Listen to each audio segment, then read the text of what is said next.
All right, guys, it's the end of the day. The sun is setting down behind the trees, and so you know what that means. Time to start farming for the day. And Dad can have some fun with his little crawler loader.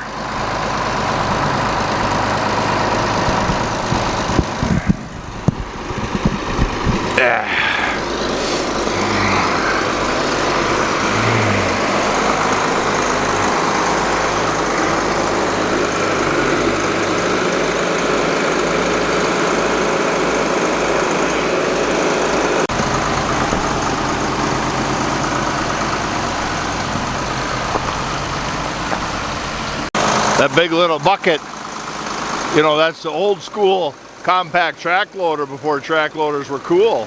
That little sucker is just a beast of a little tractor, but yeah, that deep bucket works really nice with the manure because the hay stuff don't roll out.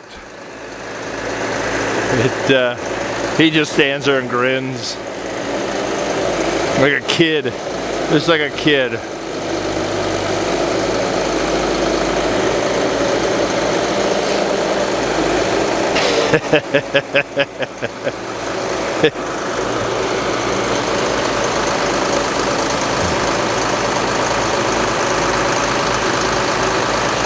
I'll get the spreader, I'll go spread the load and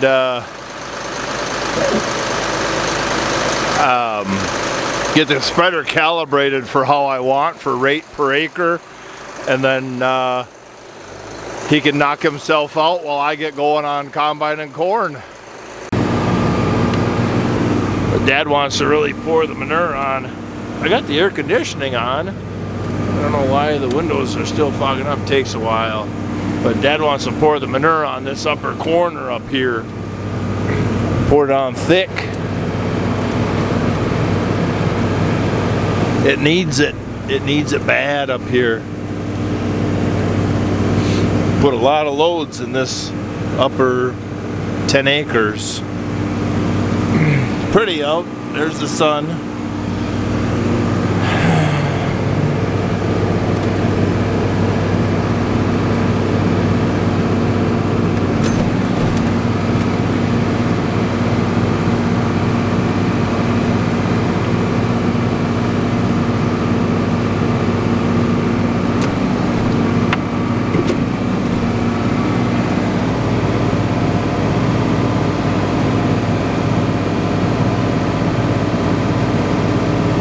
I probably could have stayed in fourth gear like I thought, but that's all right.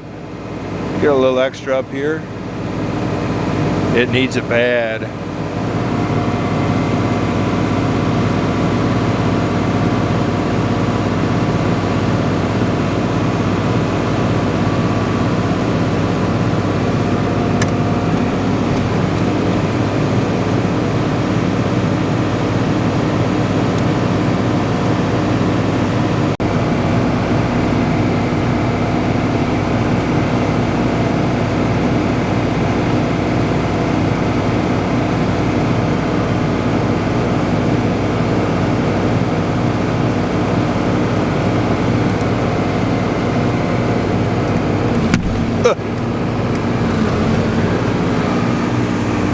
We'll just come right back here.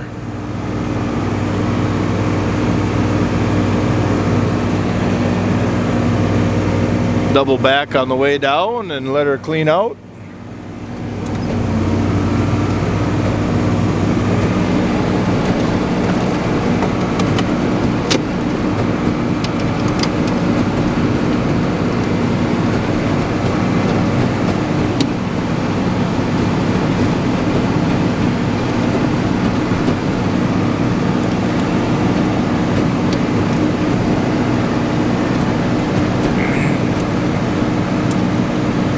Well, there's the first load of 2020.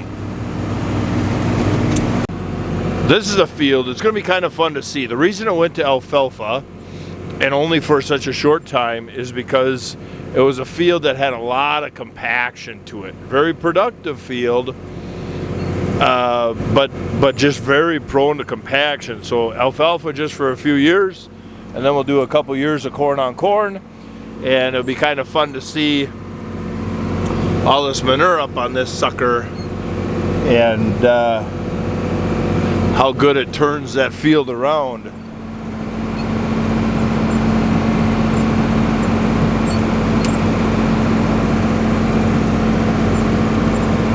Yeah, just pour the manure on this field. Yeah.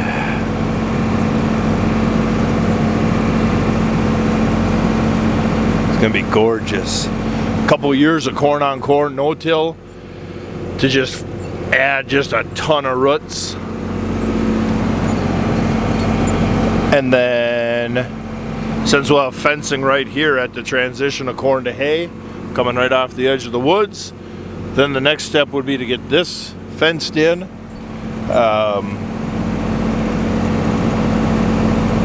Yep.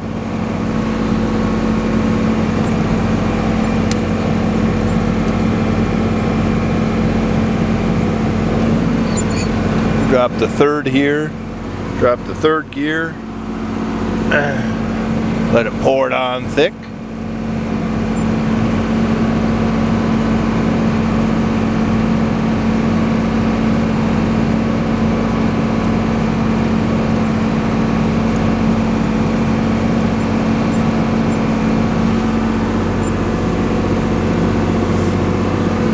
There's gonna be some good looking corn. Oh, there's gonna be some corn here.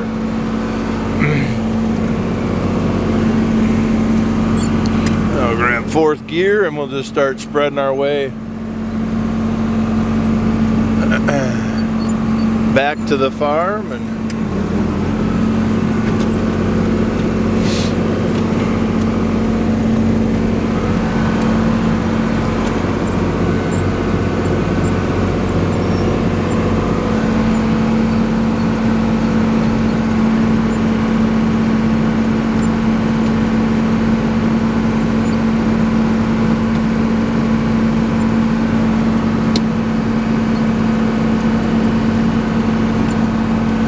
so this will keep Dad busy for the rest of the week, and then I can get going on corn in the evenings and try and get some money this fall to pay some bills. I don't know. It's 20 degrees. Beautiful, beautiful day. 20 degrees. Oh yeah. Oh yeah. There we go, there's another load. That's how it's done. That's how we do it here. Don't know how anybody else does it. That's how I do it. So I thought about it. See, right at this pole here, it's the same field, but this piece here we did fallow back in the 2000 and 2002 when we were milking. There was a couple wet springs, so we left it fallow. Weeds would come up, we'd spread manure all spring and summer. Weeds would come up, we'd knock them down with the digger, keep all manure all summer. Weeds come back, knock them down, and to this day you can see that line that we had. So what I think I'm gonna do is at the last pass do a round of 60-inch twin row this time. Twin row 60, the rest to be 15s. Headlands will be beans because the corn stubble is gonna be beans. And oh yeah, 15-inch corn right here at 45,000 pop. Oh. First 300 bushel corn in Pine County, I bet. Anybody can run across, you know, I say that because we're going to designate that area to see what we can do. Not like, hey, let's just stare at a monitor until we come across a dumb lucky chance that one speck for a second hit a high yield. Like we're gonna dedicate that acres there to see what can happen. Who knows what can happen.